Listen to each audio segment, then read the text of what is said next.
If you own real estate in Trinidad, then this December Market Insight is just for you.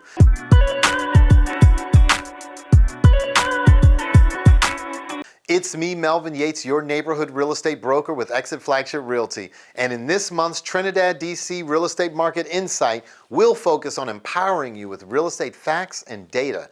No fluff. I'm going to share with you the 5 things you need to know as we enter 2022.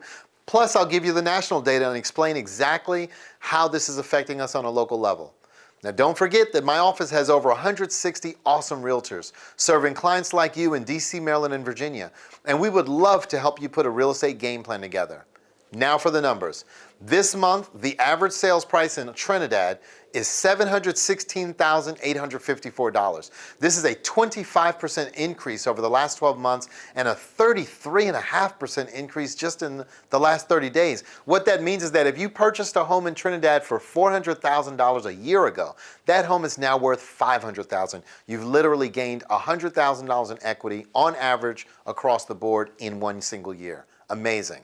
Now, the average days on market, that's the time it takes to find a buyer for a home in Trinidad, during November was 20 days, which is slightly ahead of the average in all of DC of 28 days. And in the last month, we had 34 new homes come to market, which is the number of homes that were listed for sale. This is an issue though, because we only have about 13 weeks of total inventory in Trinidad, which means that we can't keep up with the demand. You see, 6 months is a level market. Now, though this is concerning for my buyers, this is a huge opportunity for my sellers who should strongly consider taking advantage. Now, as far as home sellers who accepted an offer during the month, otherwise known as pending, there were 18 of them in November, and they represent 53% of the 34 new listings that even came on the market for sale.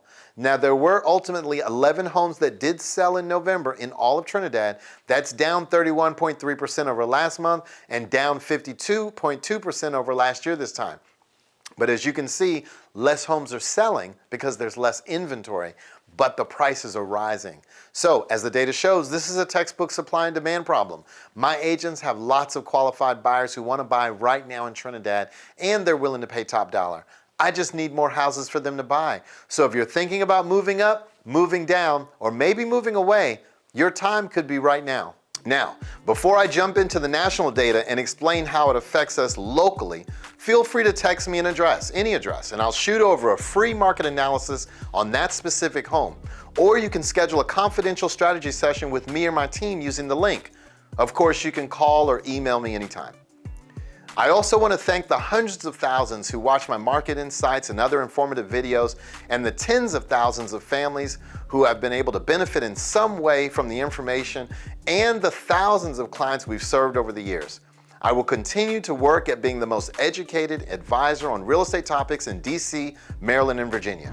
So when do most listings come on the market? In a normal market, it would be the second quarter of each year, the spring real estate market. Typically April, May, and June of every year, but the reality is that the market right now is anything but normal.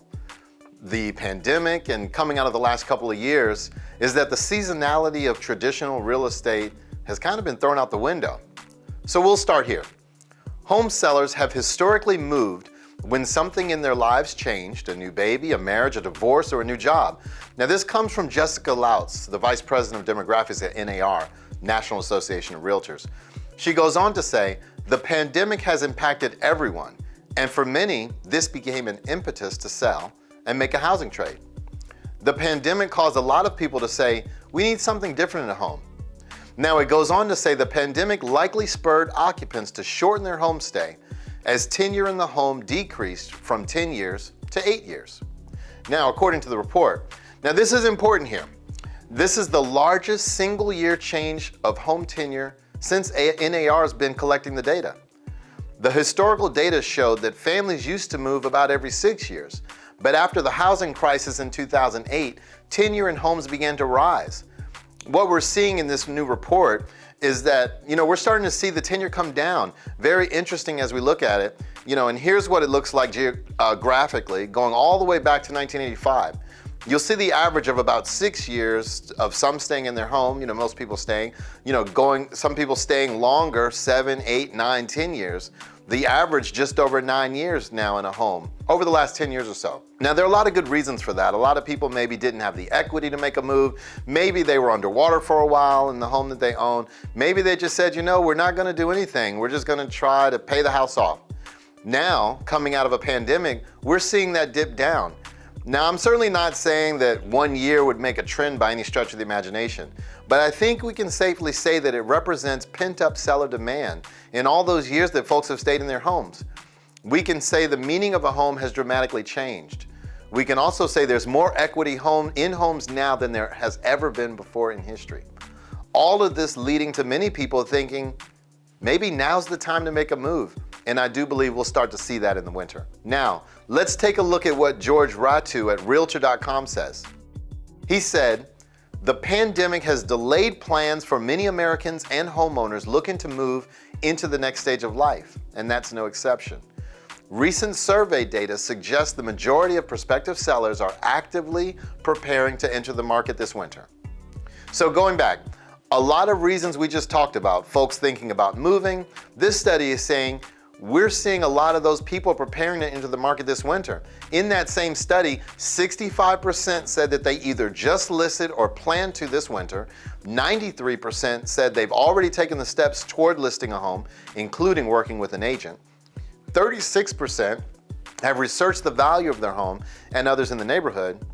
And as well as we've started making repairs and doing what they need to do to sell the home. I think today in this market, being prepared, being educated, and taking action, if appropriate, is what I want for you. Now, Danielle Hale says that this new listings have risen now for the second week in a row, with this recent survey data suggesting that a growing share of homeowners and potential sellers are eager to find new homes. Now, there's reason to believe this may be the start of a welcome trend, especially as we move into cooler months. As we look into the winter, the data shows that we're going to see more activity among sellers and among buyers than we've seen in quite some time, as seasonality has been thrown out of the window. Now, let's just talk for a minute about interest rates. Probably one of the biggest things that's going to be talked about as we go into the new year. What's going on with the interest rates? The overall outlook is interest rates are going to rise. And this is a look right now at the 30-year fixed. We've used this, many times over the last couple of years as we go back and look at January of 2020 prior to the pandemic, which is basically rates are knocking on the door of 4%. Right now, the average 30-year fix is right at 3.1%. Many calling for that rise to go into next year. Now, I'll show you what forecasters are saying, but if you were to ask me what's going to happen with interest rates, I think we're going to go back to where we were. This is a historical perspective on rates. Now, looking back at 2016, 17, 18, 19, around four normal years, I guess, quote unquote, normal years in real estate, and we bounced somewhere between 3.5% and 5%. Now, I think we're headed back there. I think we're headed back into a much more normal interest rate environment. Now, we've seen some phenomenal, awesome rates over the last year or so, historically low rates on a 30-year fix. And I think we're just going to head back to a time where we were prior to the pandemic. The bottom line here is context matters right now for the housing market and certainly for purchasing demand. The economy is improving. Millennials are continuing to age into their prime home buying years in large numbers. So the context remains good for the housing market. And I think overall, as we look at that, we can expect a rising interest rate environment going into next year. Now, I don't see that affecting the housing market dramatically, but it will cost more to buy a home in the coming months and years. Now, before we close, I'll quickly share some mortgage rate projections. This is an outlook from the four leading providers that we follow: Fannie Mae, Freddie Mac, MBA, which is Mortgage Brokers Association, NAR, as I mentioned earlier, National Association of Realtors. And what they're saying, sometime between the middle and the end of next year, forecasting between 3.5% and 4% in the average 30-year fix. So it is definitely going to cost more, I think. Now, you should expect interest rates to rise. And I don't have a crystal ball to say exactly what the interest rates are going to be. But as you can see, and I think we should all expect rising interest rate environment, and I'll continue to educate you as we go into the new year. Now, this next graphic is a home price forecast for 2022. Now, a lot of people are saying what's going on, what's going to happen next year to housing. I'm concerned. I'm concerned that, here we go again, all of that. Forecasters are calling for a 5.1% on average on housing appreciation. And you see anywhere from 7.5 to almost 3% appreciation on the low side. Now, this is a direct nod to seeing how more inventory will come into the market. The price will always be dictated by supply and demand in any market.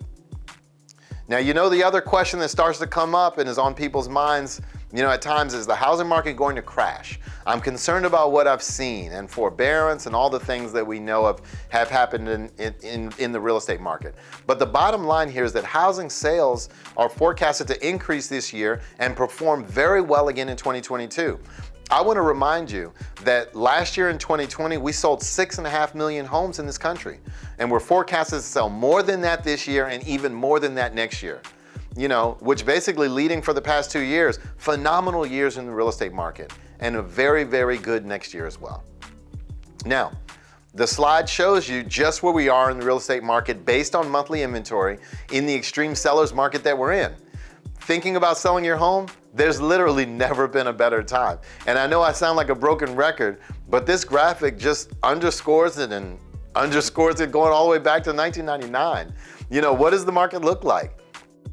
And it's been a great seller's market for those who have decided to sell. Now, the last question that I'll kind of address on these slides is that if you're a buyer saying, I don't know if I want to buy at the top of the market. When you look at price appreciation, it's certainly not at the top of the market, but I know that it may feel that way. For my sellers out there, if you're saying, if we sell, we're going to have to pay more for another home. That's why I've laid out the appreciation forecast, so you can see for yourself.